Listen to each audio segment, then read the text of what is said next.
मुख्यमंत्री ग्राम सडक योजनेअंतर्गत भंडारा जिल्ह्यातील लाखांदूर तालुक्यामध्ये असलेल्या कोट्यावधी रुपयांच्या सिमेंट कॉन्क्रीट रस्ते बांधकामामध्ये मोठा भ्रष्टाचार आणि गंभीर प्रकार होत असल्याचा आरोप केला जात आहे।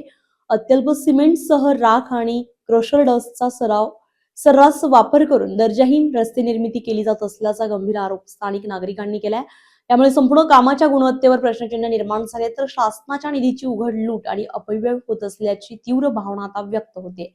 2023-24च्या प्रशासकीय मान्यतेनुसार तालुक्यातील 3 प्रमुख रस्त्यांचं बांधकाम सुरू आहे। या कामांचे कंत्राट तिरोडा येथील त्रिमूर्ती कन्स्ट्रक्शन यांना असून लाखांदूर आणि लाखणी तालुक्यातील एकूण 5 रस्ते प्रकल्प याच कंपनीकडे आहेत।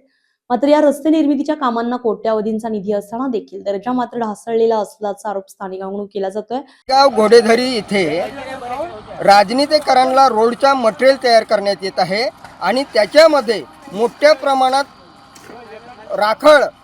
राखडीचा वापर केला जात आहे। सिमेंट टाकलेच जात नाही आहे। त्या ठिकाणी संबंधित विभागाचे इंजिनियर सावरकर मॅडम प्रत्यक्षदर्शनी आजच्या तारखेला हजर असताना त्यावेळेस चौकशी केला असता त्या सावरकर मॅडमनी स्वतःच्या चेहऱ्याला दुपट्टा बांधून सारी उडवाउडीचे उत्तरं दिलेले आहेत। आज एवढा करोडो रुपयाचा शासनाकडून निधी मंजूर झालेला आहे ग्रामीण भागामध्ये पंतप्रधान रोजगार योजनेतून रोड तयार करायसाठी, परंतु त्याच्यामध्ये निकृष्ट दर्जाचे रोड तयार होत आहेत। दुसरी महत्त्वाची गोष्ट अशी आहे की हजारो ब्रास रेती त्या ठिकाणी उपलब्ध झाली कशी, कारण आजपर्यंत लाखांदूर तालुक्याचे घाट हे बंद होते आणि त्या ठिकाणी हजारो ब्रास रेती आणि ती राखड त्या ठिकाणी पडलेली आहे। यावरून असं लक्षात येते की महसूल विभागाचं सुद्धा तिथं काहीतरी साठगाठ आहे आणि ह्या सर्वस्वी जबाबदार सन्मान श्रीमती सावरकर मॅडम आहेत। सावरकर मॅडमला प्रत्यक्षदर्शनी विचारलं असता आजच्या तारखेला म्हणजे आज 30 तारखेला विचारलं असताना त्या मॅडमनी उडवीचे उत्तरं दिलेलं आहे। त्यावेळेस त्यांना हेही सांगितलेलं आहे की सन्माननीय कलेक्टर साहेबांना निवेदन देऊन त्या ठिकाणी म्हणजे ज्या ठिकाणी रोड चालू होत आहे त्याच ठिकाणी शिवसेना उद्धव बाळासाहेब ठाकरे पार्टीमार्फत आमरण उपोषण करण्यात येईल। कारण ते कंपनी एक तर डायव्हर्ट करा, नाही तर रोडचं कामच पूर्णपणे बंद करा। सेंट्रल गव्हर्नमेंटकडून ह्या रोडची पूर्णपणे चौकशी करण्यात यावी ही मागणी करत आहोत। दिसणारी ही राख जी आहे सिमेंटसारखी दिसणारी राख ही सिमेंट म्हणून त्या प्लॅन्टमध्ये संबंधित कंत्राटदार आणि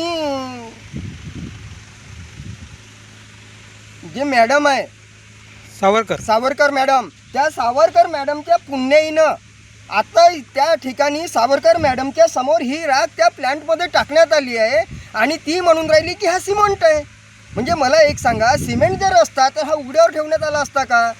त्या सावरकर मॅडमनी असं काय सांगितलं होतं की हे लाकड साईडला केल्यानंतर प्लॅन्ट चालू करायचा? हो, सावरकर मॅडमनं सांगितलं की राखड ही बाजूला करा, त्याच्यानंतर प्लॅन्ट चालू करा, परंतु मॅडमच्या समोरच ही राख प्लॅन्टमध्ये टाकण्यात आली सिमेंट म्हणून।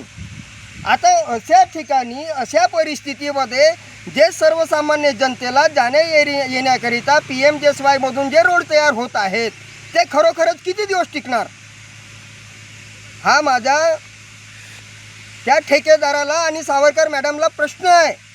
आणि ते सावरकर मॅडम पूर्ण उडवाउडवीची उत्तरं देते आणि चिडते आणि बाईट दे म्हटलं तर चेहऱ्याला मुसका बांधते आणि 4 व्हीलरनं निघून जाते। म्हणजे सरकारनं ज्या 4 व्हीलर दिलेल्या आहेत तिला एसीच्या गाडीमध्ये फिरायसाठी दिलेल्या आहेत का, हा माझा प्रश्न आहे त्यांना।